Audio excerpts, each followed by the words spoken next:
তার মানে আসল কথা হচ্ছে এই, আমি এখন পর্যন্ত আমার বিয়ে নিয়ে কিছু ভাবিনি। আমি তোমার কাছে প্রস্তাব করছি, এখন থেকে তুমি এই বিষয় নিয়ে ভাবা শুরু করবে। একাত্মবাদী খোদার ইবাদতকারী আতুনের ইবাদতখানার মহান খাদেম কনুসাসের এক সুন্দরী কন্যা রয়েছে, তার নাম ওয়াসানাত। তাহলে বান্দাকে মেনফিস থেকে তলব করার এই কারণ? আপনি আজই মহান খাদেম জনাব কনুসাসের নিকট যাবেন এবং তার কন্যাটিকে একবার দেখে আসবেন। এত তাড়াহুড়া করে? কেন নয়, ওয়াসেনাত সুন্দরী এবং একাত্মবাদী খোদার পূজারী। হ্যাঁ,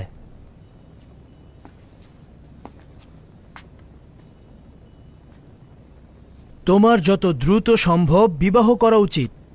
এটি হুকুমতের আদেশ এবং এটা তোমার আমল করা উচিত। অবশ্যই আলী জনাব, আমল করব।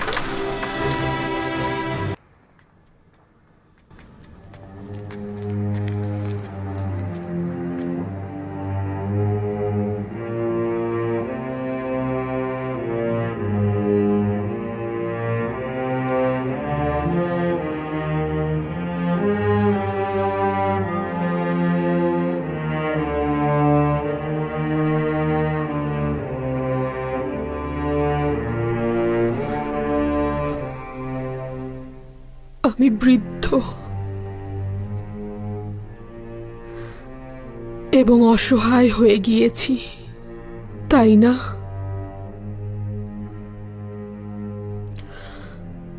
চেহারা এবং কপালের বলিরেখা কুৎসিত দেখাচ্ছে, তাই না? কিন্তু বানু, আপনার চেহারা আভিজাত্য আর আকর্ষণীয়তা এখনো রয়েছে।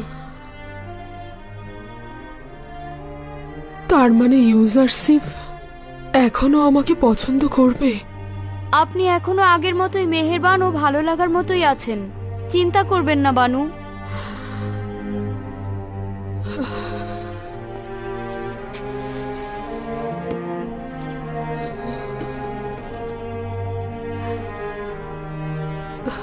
না, ইউজারশিপ অত্যন্ত সুদর্শন জওয়ান। আমার দিকে দৃষ্টি দেবে না। 15 বছর কান্নাকাটি আহাজারি করলে পাথরও গলে যায়, কিন্তু আপনি তো আপনার জীবন যৌবন সব দিয়ে দিলেন। আমি শুধু আমার যৌবনই তার জন্য বিসর্জন দিয়েছি। হায় আফসোস, যদি আমার জানটাও তার জন্য বিলিয়ে দিতে পারতাম। আমি যন্ত্রণা পাচ্ছি এ কারণেই যে সে জানে না তার বিরহে আমি কতটা কাতর। যদি সে জানতো, যদি জানতো।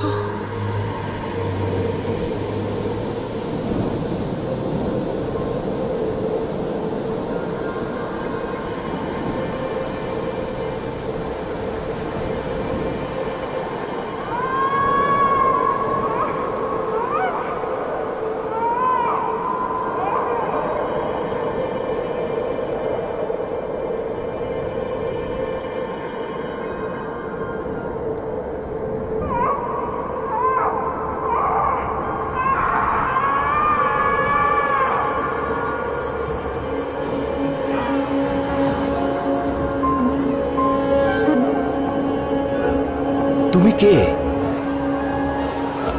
আর আমার কাছে কি চাও?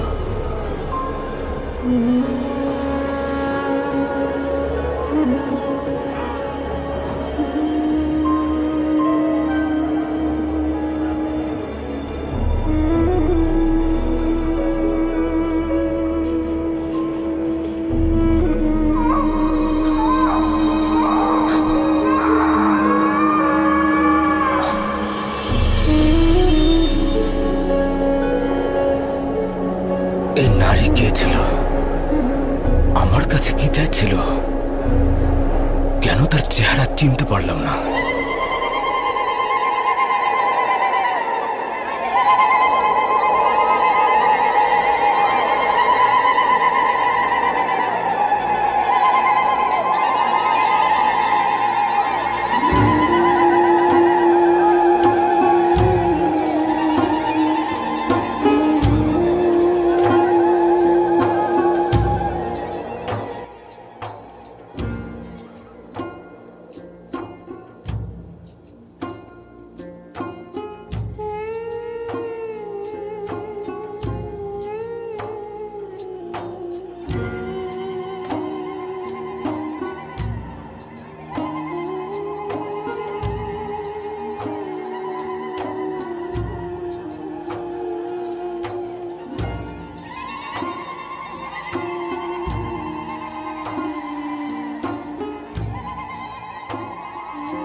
Todas estas personas están muy eufóricas. Este es un gran día, Yuzarsif. Un gran día para el Imperio.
গতরাতে আপনার চেহারায় গভীর দুশ্চিন্তার ছাপ দেখেছি। এরকম দুশ্চিন্তার কারণটা কি জানতে পারি? আব্বাজানের কাছ থেকে দূরে থাকার দুশ্চিন্তা।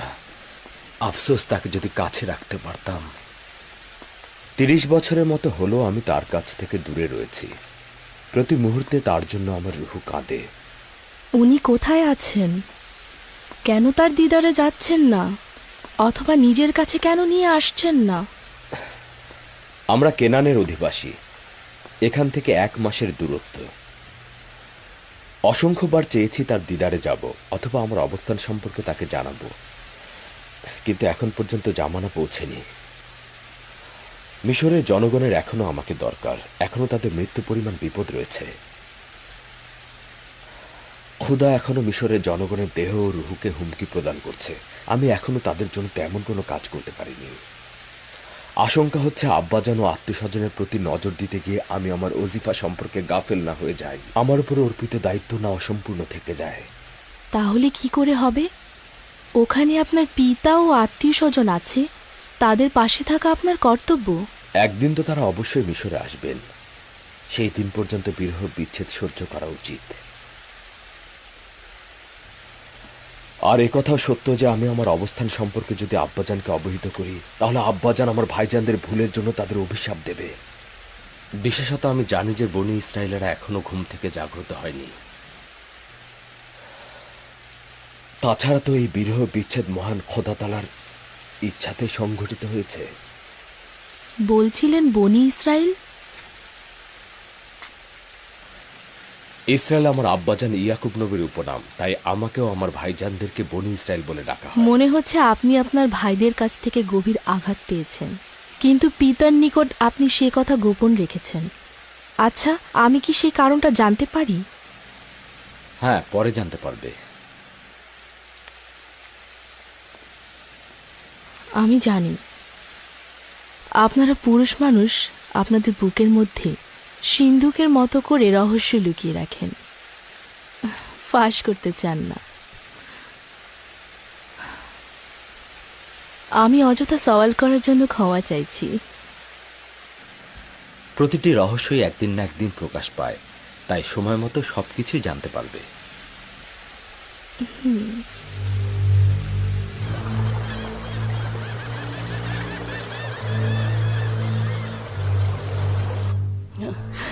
কয়েক বছর আগে আপনাকে বলেছিলাম ইবাদত খানার একজন জাদুকর ভবিষ্যৎবাণী করেছে ইউজারশিপ আপনার ইমানকে বিপদে ফেলে দেবে। ইউজারশিপকে ভুলে যান, ভুলে যান। এটি আপনাকে অসংখ্যবার বলেছি, কিন্তু আপনি আমার কথা পাত্তা দেননি, আমার কথা শোনেননি। নিজের জিন্দেগি ইউজারশিপের জন্য অযথা ব্যয় করছেন। আপনি এখনই এই ধ্বংসাত্মক ইশক থেকে মুক্ত হয়ে যান। ইউজারশিপকে ভুলে যান, নিজের চিন্তা করুন।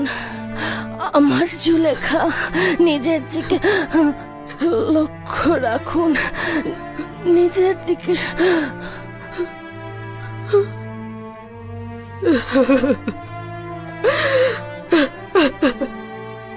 আমাকে একা করে দিয়ে তুমি চলে গেলে। তুমি আমার পরম সত্যবাদী বন্ধু ছিলে, আমার খাদেম ছিলে, আমার মাতা ছিলে তুমি। এখন আমি আমার কষ্টগুলো কার কাছে বলবো? খোদার দোহাই বানু, শান্ত হন। তুমি সর্বদাই আমার ছায়া সঙ্গী ছিলে, এখন আমি ছায়াহীন হয়ে গেলাম। ধৈর্য ধারণ করুন বানু, আপনার শরীরের অবস্থা ভালো নয়। ইউজারশিপের বিচ্ছেদ বেদনা কি আমার কম ছিল যে তোমাকেও চলে যেতে